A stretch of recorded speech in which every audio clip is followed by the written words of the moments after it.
Vous êtes en train d'annoncer un super ministère de la Culture, parce que je suis obligé de vous le rappeler. Oui. Dans l'ordre protocolaire, lorsque vous étiez Premier ministre, le ministère de la Culture n'était pas en bonne place.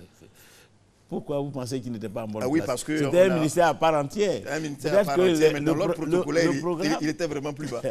Le programme qui était le sien n'était peut-être pas très riche compte tenu de tout cela, mais c'est justement en tirant les enseignements de tout cela que nous inscrivons aujourd'hui la question de la culture au centre de notre stratégie. Donc le ministère de la Culture sera un grand ministère, parce que la culture est au centre du développement.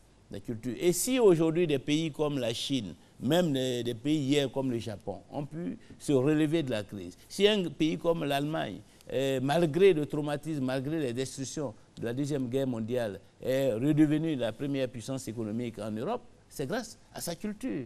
Vous voyez bien que dans le rapport au développement, ces pays n'ont pas la même posture, n'ont même pas les mêmes réactions. Voilà. Entre un Allemand et un Français, il y a des cultures différentes. Et ces différences culturelles se ressentent aussi dans, je dirais, la situation du pays, au plan économique, comme au plan politique. Marceline Yebrousse. Alors, parlant de l'unité nationale, quelle est la place, selon vous, des langues nationales? Est-ce que la Côte d'Ivoire pourrait en avoir une un jour? Oh, moi, je pense que la question fondamentale, c'est d'abord la question de l'appropriation des différentes langues par les Ivoiriens. Ce que personnellement je trouve inacceptable, c'est que, je dirais, des Agnis restent plusieurs années en pays bété et qui ne parlent pas bété. Ou bien qu'ils restent plusieurs années en pays sénoufo et qui ne parlent pas sénoufo. Parce qu'ils se désintéressent totalement de la culture sénoufo, de la langue sénoufo ou de la culture bété, de la langue bété. C'est cela le vrai drame que nous avons. Or, si nous voulons construire une nation unie, il faut que les Ivoiriens s'intéressent aux autres langues, aux langues des autres communautés. Que s'ils ont des opportunités de travailler dans une région, 2-3 ans, qu'au bout de ces 2-3 ans, qu'ils s'approprient ces langues et qu'ils puissent s'enrichir de ces langues. Parce que lorsqu'on adhère à ces langues, on peut comprendre mieux l'autre. Et il y a beaucoup de choses que nous pouvons éviter si nous avons cette démarche d'aller vers les autres. De parler leur langue, d'apprendre leur langue, de nous intéresser à leur langue. Or, il y a un cloisonnement en Côte d'Ivoire et c'est ce cloisonnement qu'il faut abattre. C'est ce cloisonnement qu'il faut abattre. Donc, développer une politique pour que les enfants qui sont dans une région puissent apprendre les langues. Qu'il y ait un brassage aussi, que des gens de l'Ouest puissent se retrouver à l'Est pendant des vacances, pendant certaines périodes de congés, mais aussi qu'à travers l'école, nous puissions aussi créer une sorte d'émulation entre les enfants venus d'horizons divers et de statuts social différents. Donc c'est tout cela qu'il faudrait faire. La langue nationale, il faut aussi les promouvoir en faisant en sorte que ces langues-là soient écrites. Voilà. Aujourd'hui, un certain nombre d'expériences sont menées en direction de certaines langues. Il faut essayer de les étendre pour que de plus en plus ces langues-là puissent être écrites et que les Ivoiriens parlent leur langue. Aujourd'hui, beaucoup d'enfants en ville ont complètement rompu avec leur langue maternelle parce que soit les parents ne trouvent pas cela important ou parce qu'ils les ont totalement exclus de ces sphères culturelles. Je pense que c'est un handicap qu'il faut corriger parce que ces langues-là peuvent apporter beaucoup à l'enrichissement de l'enfant, mais aussi, surtout, à son positionnement par rapport à l'extérieur. On peut mieux entrer dans la mondialisation quand on est bien installé dans ces traditions. Monsieur Pascal Affi-N'Guessan, est-ce qu'aujourd'hui, pour dire franchement, est-ce que ce n'est pas peine perdue de constater, d'évoquer cela? Parce qu'aujourd'hui, on constate très bien qu'on apprend l'arabe à l'école, on apprend le chinois, mais personne n'apprend le bété, personne n'apprend le djoula, personne n'apprend l'agni. Pourquoi le répéter juste pour le dire? Oui, mais cela ne nous empêche pas quand même d'être fiers d'être agni, d'être djoula et de parler notre langue. Oui, mais voilà. Je constate seulement qu'on ne l'apprend pas à l'école et qu'on n'en parle pas du tout. Ce n'est pas important. Il y a même si vous allez dans les pays où on parle anglais, où on parle arabe, il y a des langues locales qui sont parlées. Vous allez en Espagne, vous allez en France, il y a des langues locales qui sont parlées. Je prends vraiment l'exemple de la Côte d'Ivoire qui semble exceptionnelle. Personne ne parle son ethnie à l'école. Vraiment, on n'apprend pas à l'école du tout, on apprend plutôt l'anglais. Maintenant, on parle l'arabe, le chinois, le japonais et tout. Ce n'est pas, voilà. Ce n'est pas une nouvelle chose. C'est une option. Mais on n'est pas obligé d'utiliser les mêmes méthodes pour enseigner ces langues nationales. On peut utiliser d'autres voies que la voie de l'inscrire à un programme scolaire pour l'enseigner. Voilà. On peut utiliser d'autres méthodes. Voilà. On n'apprend pas forcément parce qu'il y aura un enseignant de BT qui va avoir 1 heure de cours chaque semaine pour venir enseigner les BT, alors que ces élèves-là peuvent, l'année suivante, se retrouver ailleurs. Voilà. Donc, il faut trouver d'autres formules. Oui, surtout qu'on ne va pas aux examens avec ces langues-là. Donc, voilà. En plus, en regardant le programme, lorsque vous parlez de l'école, on a l'impression que vous dites quelque chose qui existe déjà, l'école obligatoire de 6 à 16 ans. On le vit aujourd'hui, cela. Oh, pour le moment, je ne l'ai pas encore vu. Je sais que c'est une proclamation. Vous considérez que c'est une proclamation? C'est une proclamation qui est faite. Il faut maintenant passer à la concrétisation. Nous-mêmes, nous l'avons dit par le passé, l'école obligatoire. Mais il faut créer les conditions pour que cette école, cette obligation soit effective.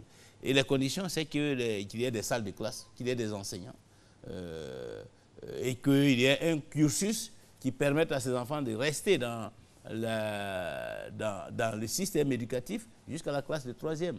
Et si d'aventure, il ne peut pas continuer à un moment ou à un autre, qu'il y ait des passerelles qui leur permettent d'emprunter la voie de l'enseignement technique et professionnel. Pour pouvoir sortir du système avec un diplôme. Monsieur Pascal Afinguessan, toutes ces préoccupations sont prises dans la récente loi qui vient d'être adoptée à l'Assemblée nationale, la loi modificative de l'ancienne loi sur l'éducation de 1995.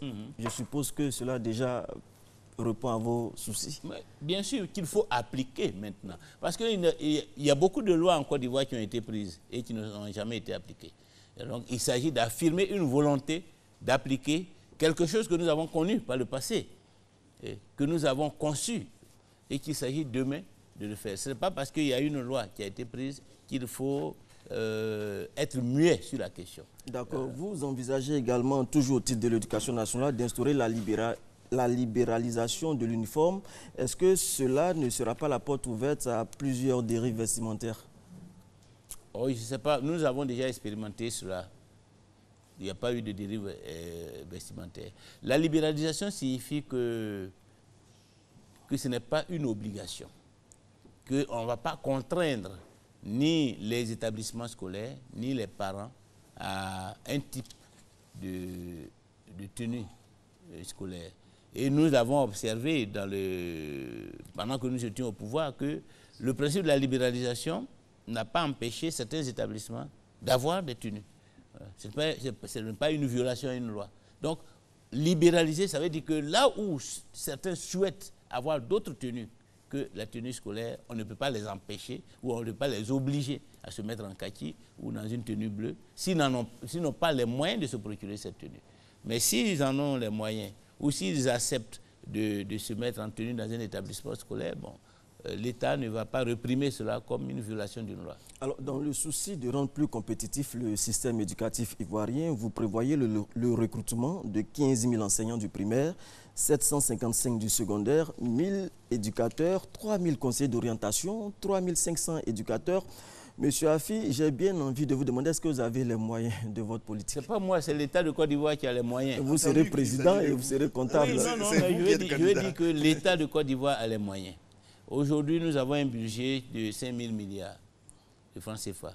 Notre objectif, c'est de doubler dans les 5 années à venir, de porter ce budget à au moins 10 000 milliards, voire 11 000 milliards. Donc, cette amélioration des ressources financières de l'État permettra de faire face à beaucoup d'engagements, à la fois dans l'éducation nationale, mais surtout dans les infrastructures. Surtout dans les infrastructures où nous avons besoin de réhabiliter de nombreuses routes, de construire de nouvelles routes.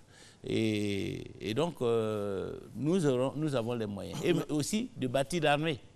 Mais en même temps, vous mentionnez dans votre programme que la Côte d'Ivoire est le seul pays de l'UEMOA où la masse salariale qui représente 44% du PIB dépasse la norme indiquée, et qui est de 35%. L'initiative de recrutement, cette loi, mais est-ce qu'elle ne pourrait pas faire grimper encore ce chiffre? Non, si les ressources progressent, et si elles progressent plus vite que la masse salariale, le ratio sera maintenu. Ce qui est gênant à l'heure actuelle, c'est qu'on ne fait pas avancer, on ne fait pas évoluer les ressources et qu'on fasse avancer les dépenses. De telle sorte que nous avons une masse salariale qui est largement au-dessus de la norme communautaire. Mais si nous voulons rester dans les normes, il faut travailler davantage sur la mobilisation des ressources. Donc construire une économie compétitive qui va produire de la richesse, donc qui va alimenter le budget national. Et c'est parce qu'on aura suffisamment d'argent qu'on pourra recruter davantage de fonctionnaires. Monsieur Pascal Afingessa, on parle économie, et là, lorsqu'on regarde les chiffres aujourd'hui en Côte d'Ivoire, ce sont des chiffres qui séduisent. 9% de croissance, et pourtant l'analyse que vous faites est totalement contraire et sévère vis-à-vis de l'économie ivoirienne. Vous nous dites que c'est une économie qui est en panne. Oui, parce que il ne faut pas confondre... Je voudrais à ce sujet-là prendre Oui, l'exemple de la dette. Voilà. Donc, en ce qui concerne la dette intérieure, vous dites qu'elle est passée de 2009 milliards de francs CFA à 3032 milliards en 2014. C'est ce que vous dites. Soit une augmentation de 1022 milliards, ce qui donne 51%. Quant à la dette extérieure, en 2 ans, à savoir de juin 2012 à décembre 2014, le niveau d'endettement a atteint la somme de 4 773 milliards de francs CFA, ce qui donne un nouveau stock d'endettement de 2 489 milliards en 30 mois seulement. Voilà ce que vous dites. Oui. C'est excessif. Oui, ce que je veux... C'est un regard trop sévère sur l'économie actuelle.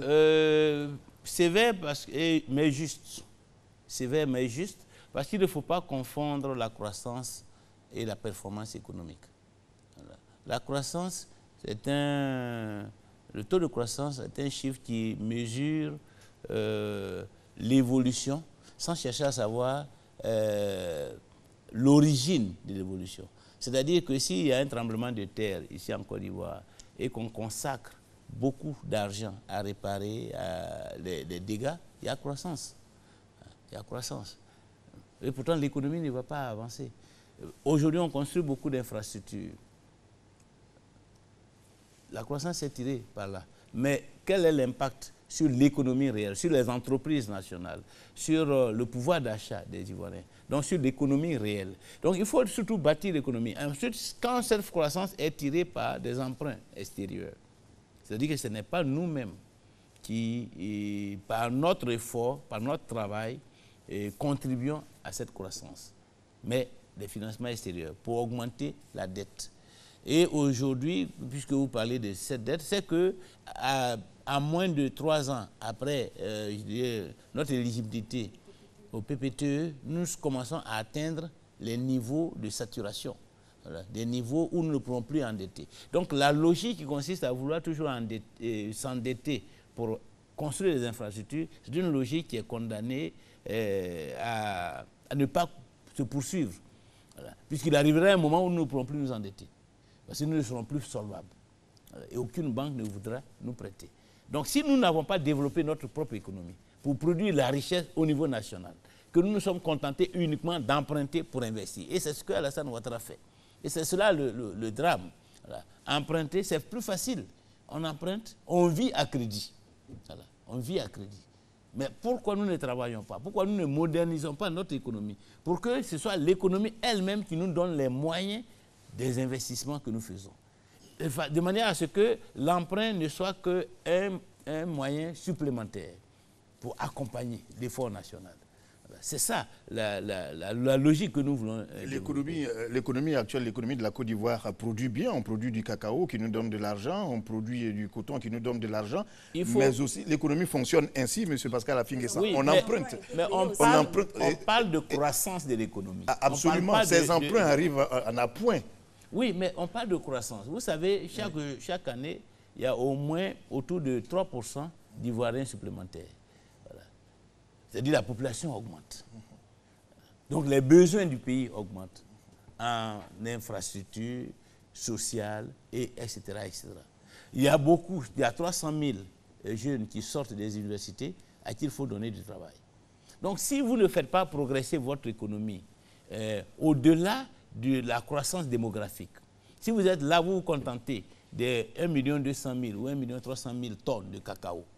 alors que la population augmente, à un moment donné, vous vous appauvrissez. Puisque vous n'avez plus suffisamment de ressources. C'est comme un père de famille qui a 2 enfants et qui a 2 hectares de cacao pour 3 enfants. Si 10 ans après, il a seulement ces 2 hectares de cacao, alors qu'il a maintenant 7 enfants, il est évident qu'il aura moins de ressources, que ses enfants vont vivre moins bien qu'il y a 5 ans.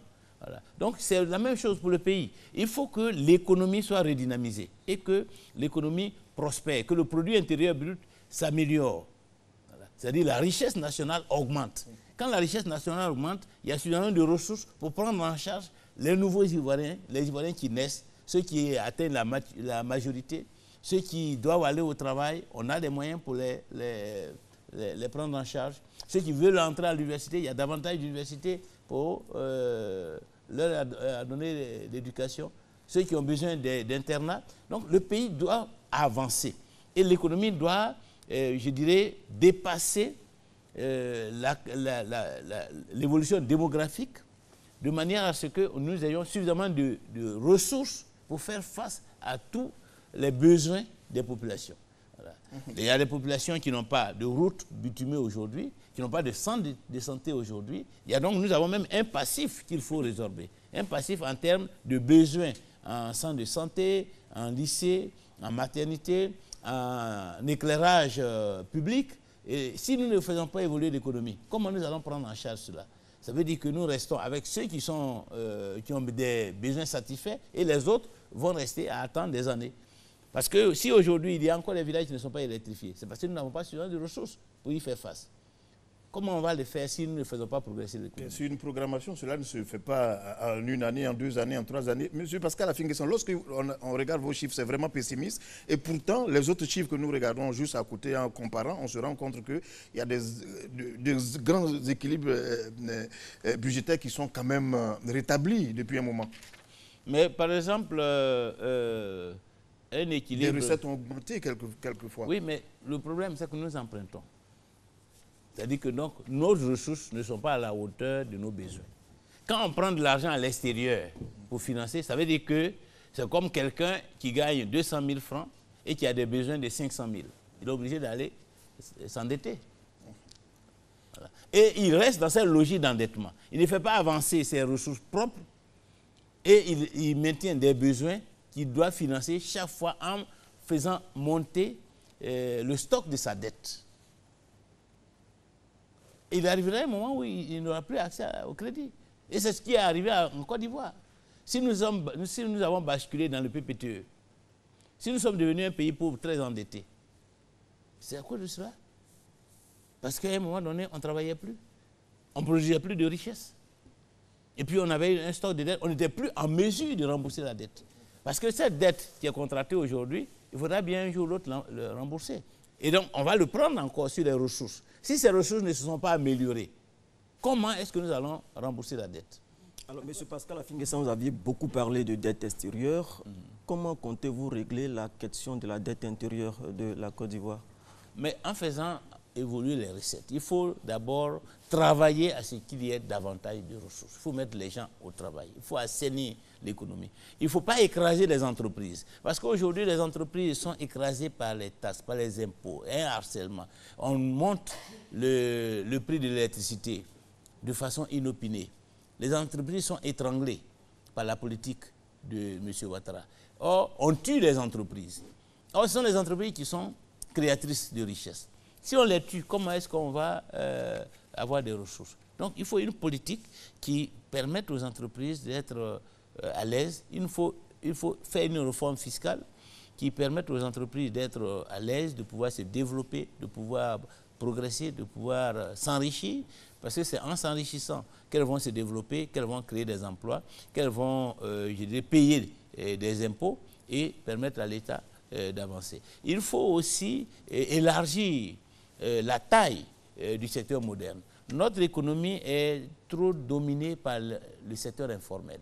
Sur près de 10 millions d'actifs, nous avons plus de 90% des actifs qui sont dans le secteur informel. Ceux-là ne payent pas d'impôts, ceux-là ne sont pas connus par l'État. Donc cela ne contribue pas, je dirais, au budget national. Il faut travailler à faire en sorte que c'est 90%, c'est 9 millions d'actifs qui sont dans l'informel, progressivement basculent dans le secteur formel. C'est bien beau, vous dites qu'il faut travailler à, mais qu'est-ce que vous proposez concrètement? Par exemple, pour tous ceux qui sont dans le secteur informel, il faut professionnaliser les métiers. Si vous êtes mécanicien, il faut que vous soyez un professionnel de la mécanique et vous soyez connu, répertorié. Donc nous allons recenser tous les actifs. Tous les Ivoiriens d'ailleurs, chaque Ivoirien aura un numéro d'identification. De manière à ce qu'on sache. Et chaque Ivoirien doit avoir un métier. Vous êtes cordonnier, c'est votre métier. Vous êtes mécanicien auto, c'est votre métier. Vous êtes coiffeur, c'est votre métier. Vous êtes connu. Et nous allons mettre en place une fiscalité spécifique pour tous ces métiers. Nous allons mettre en place un encadrement spécifique, créer des chambres régionales des métiers. De manière à ce que tous ceux qui sont coiffeurs, ils ont leur chambre régionale, ils se retrouvent là, ils réfléchissent à la manière de faire prospérer leur métier. Ils bénéficient de formation à l'intérieur de la chambre. Et nous allons créer la banque des métiers, qui est une banque à mi-chemin entre la microfinance et les banques classiques, qui va pouvoir financer ces métiers-là dans le respect des spécificités de ces métiers. Parce qu'aujourd'hui, la grande faiblesse du secteur informel, la grande faiblesse de l'économie, c'est l'absence de financement innovant, de financement, d'accès au crédit. C'est cela la grande faiblesse. Pour les femmes, pour les jeunes, pour ceux qui veulent se mettre à leur propre compte, la grande difficulté, c'est où trouver l'argent. L'État va veiller à cela. À quoi va servir le fonds souverain? Le fonds souverain, cela là pour accompagner les grands projets. Et ce que nous avons appelé les capitaines d'industrie. C'est-à-dire qu'il y a des hommes d'affaires, des Ivoiriens, qui ont envie de s'engager dans des grands projets, des usines de transformation, du cacao, du café, et qui manquent de ressources. Ou alors dans des secteurs de production qui manquent d'initiatives. L'État sera là pour les accompagner. Donc le fonds souverain va prendre des participations dans leurs projets et progressivement leur rétrocéder les participations progressivement au cours du temps, de manière à ce que sur 5 ans, 7 ans, ils reprennent l'intégralité du capital, ou d'autres Ivoiriens en association reprennent l'intégralité du capital, l'État se retirant une fois que le projet est lancé. Donc ce fonds souverain, c'est pour booster les initiatives en matière d'investissement dans le secteur privé. Parce que, comme je l'ai indiqué, les banques accordent très peu de crédit à l'économie ivoirienne et aux hommes d'affaires ivoiriens, pour diverses raisons. L'économie ivoirienne est la moins financée dans la sous-région. Des opérateurs économiques ivoiriens sont les moins financés dans la sous-région. Si vous prenez un secteur comme le café-cacao, le gros problème de tous ceux qui y travaillent, c'est quand la campagne commence, comment obtenir les financements. Les coopératives exportatrices, les GVC, comment obtenir des financements. Ce fonds souverain sera là pour accompagner les uns et les autres. C'est un système qui avait existé dans le passé, mais que nous allons structurer, ouvrir à l'extérieur pour que d'autres fonds souverains à travers le monde puissent participer à alimenter ces ressources-là au service de l'économie nationale. Marceline Yeprou, nous parlons du défi de la gouvernance. D'accord. Monsieur Pascal Affi-Nguessan, parlons un peu du panier de la ménagère. Toutes les femmes se plaignent, tout le monde se plaint. Qu'est-ce que vous proposez pour le remplir? Oui, c'est la question de la cherté de la vie. C'est cela, la cherté de la vie. Il faut identifier les causes. Pourquoi la vie est chère? La vie est chère d'abord parce que la politique économique du gouvernement ne favorise pas le pouvoir d'achat. Lorsque le porc est trop cher à cause des taxes, cela se répercute sur le prix des produits importés. Lorsque le carburant monte, cela se répercute sur le prix des produits importés. Donc déjà, il y a un travail à faire à ce niveau. Ensuite, il faut encourager la production. Lorsque la production n'est pas suffisante, n'est pas abondante sur le marché, cela se répercute aussi sur les prix. Donc, il faut encourager la production. Et tout ce que nous avons dit en matière de professionnalisation des filières agricoles, pour que ce soit de véritables professionnels, en matière d'appui financier à la production, en matière d'encadrement des opérateurs des différentes filières, tout cela devrait permettre au pays d'avoir de l'abondance. Nous disons souvent que nous devons construire un pays d'abondance. Il faut que Si c'est la banane, qu'elle soit abondante. Si c'est le riz, qu'il soit abondant. Et c'est cette abondance qui va permettre aux Ivoiriens de pouvoir se nourrir de façon économique. Voilà. Donc, ce sont ces mesures. Ensuite, il faut aussi faire en sorte que les taxes, les impôts sur les salaires, sur les traitements, ces impôts-là soient optimisés et qu'ils ne soient pas trop lourds, parce que si vous gagnez 300 000 francs et qu'on vous prélève 6%, ce n'est pas la même chose que si on vous prélève 3%.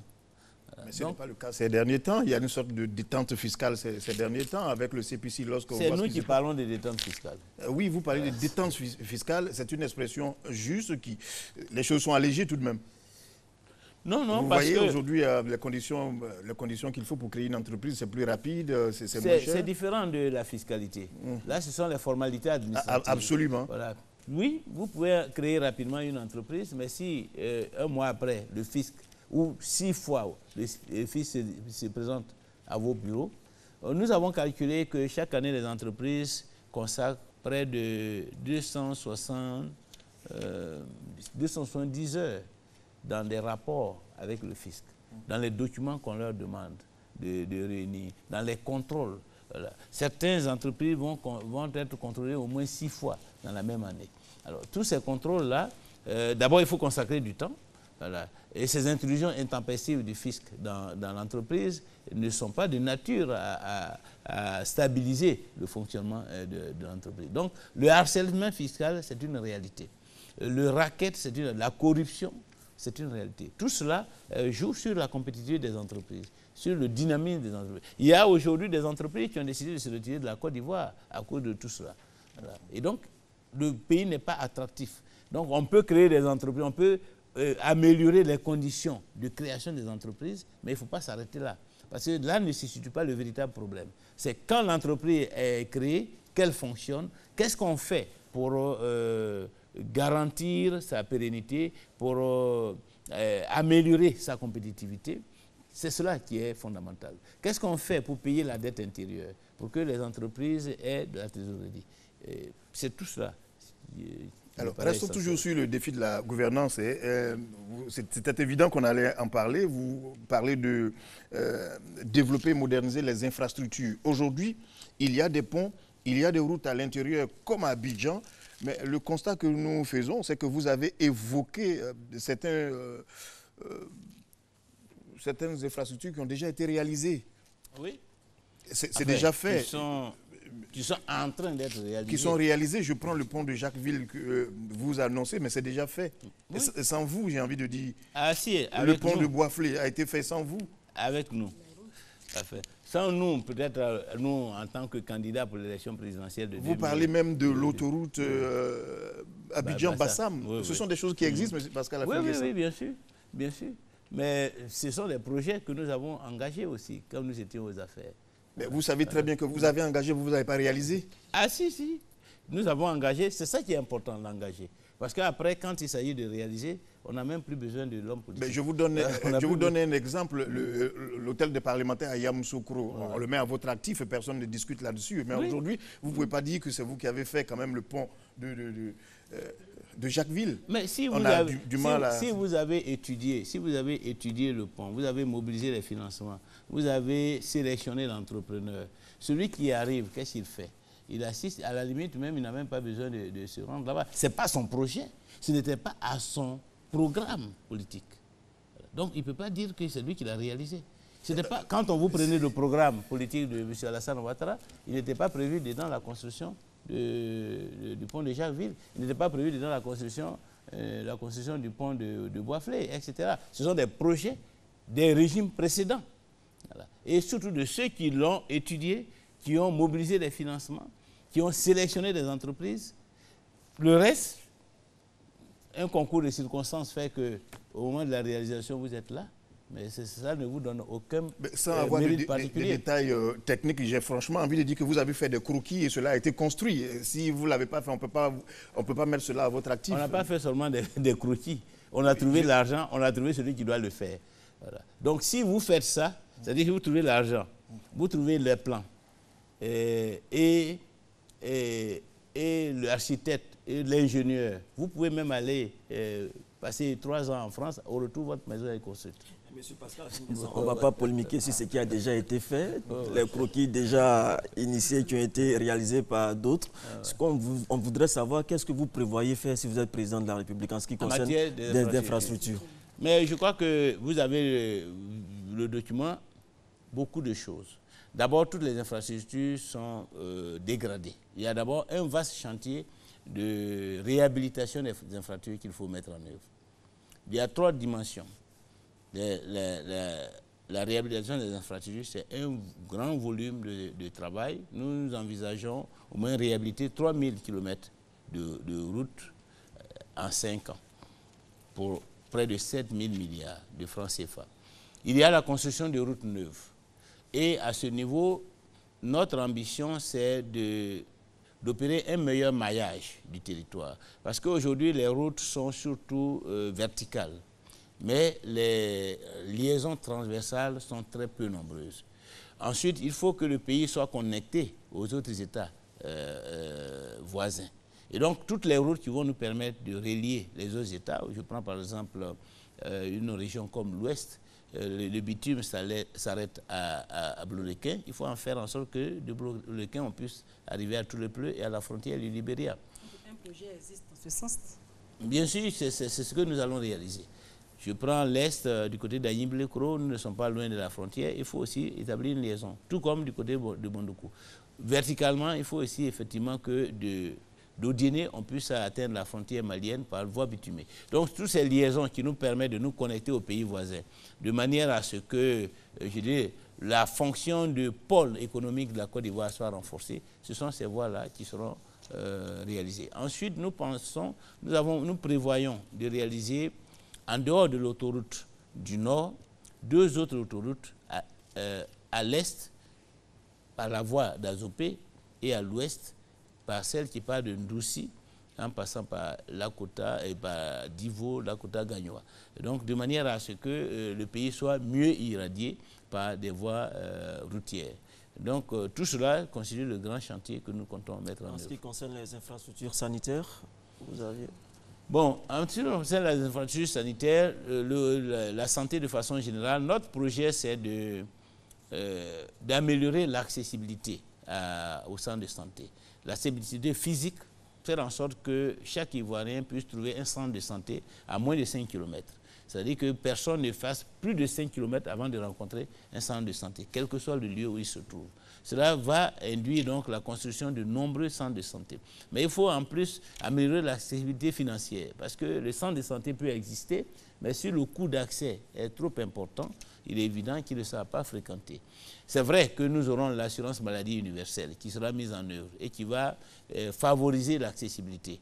Mais au-delà de l'assurance maladie universelle, et en attendant son opérationnalisation, il y a un certain nombre de prestations qui devraient être gratuites, surtout en faveur des femmes, en faveur de la maternité, en faveur aussi de ceux qui sont victimes du sida. Et donc, nous aurons un certain nombre de mesures que nous allons engager. Ensuite, il faut aussi favoriser l'accès aux médicaments. Donc, la politique des médicaments génériques, il faut la politique de l'industrie pharmaceutique, il faut la promouvoir. Et vous pensez que, vous l'avez dit, hein, que le programme présidentiel d'urgence actuel, vous n'en voulez pas, vous le remplacez? Il faut d'abord la question de la centralisation de la politique de développement à la présidence nous paraît une politique rétrograde. Voilà. Aujourd'hui, dans un pays moderne, on ne peut pas comprendre qu'il y ait des programmes présidentiels d'urgence, où on a le sentiment que c'est le président de la République lui-même qui va construire les centres de santé, qui va reprofiler les rues. C'est dépassé, c'est avant ça. C'est vraiment au début des indépendances qu'on menait une telle politique. Il faut être plus moderne.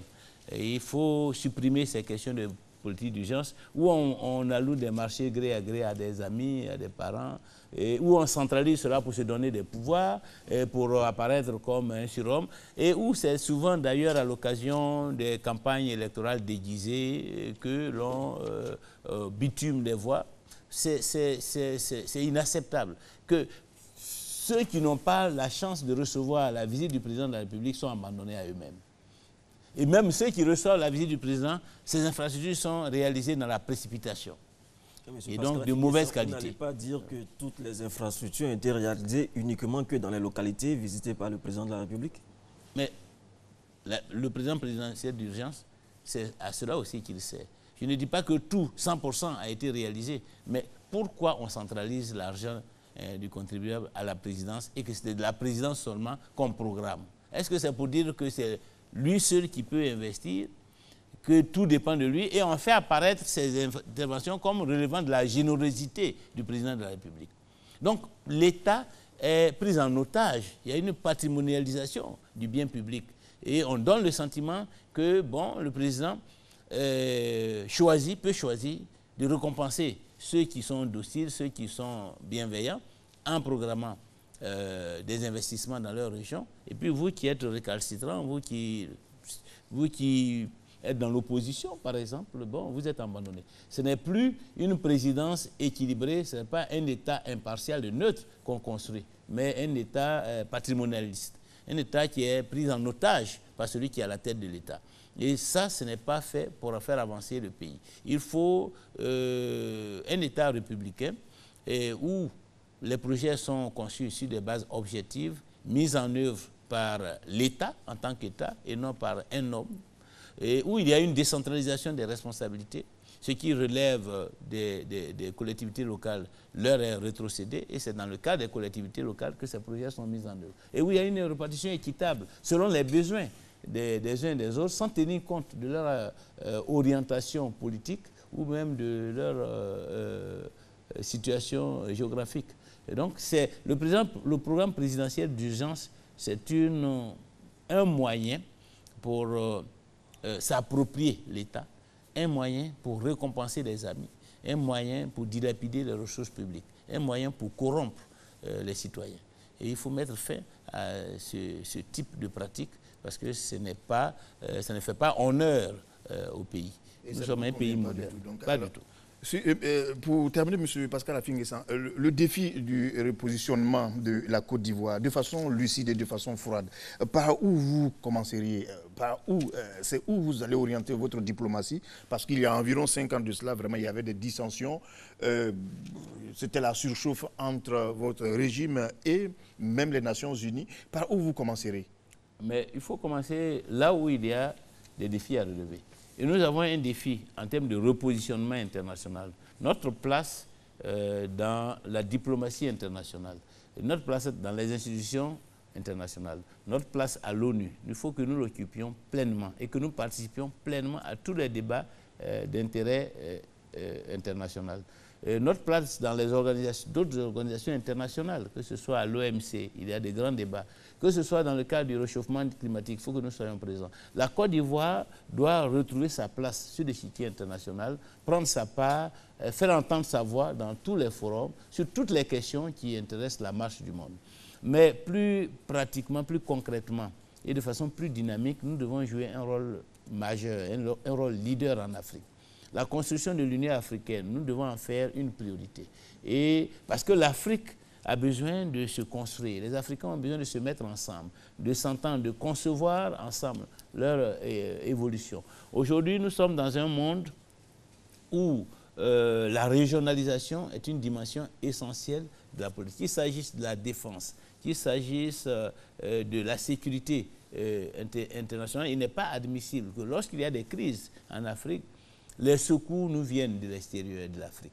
Alors que l'Afrique a les moyens de faire face à l'insécurité au Nigeria, a les moyens de faire face à la crise politique en Centrafrique, a les moyens de faire face à la crise politique au Mali.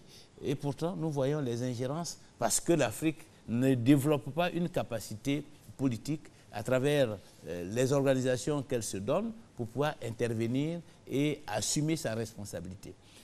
Plus pratiquement, en ce qui concerne la sous-région ouest africaine, nous devons construire un grand marché sous-régional.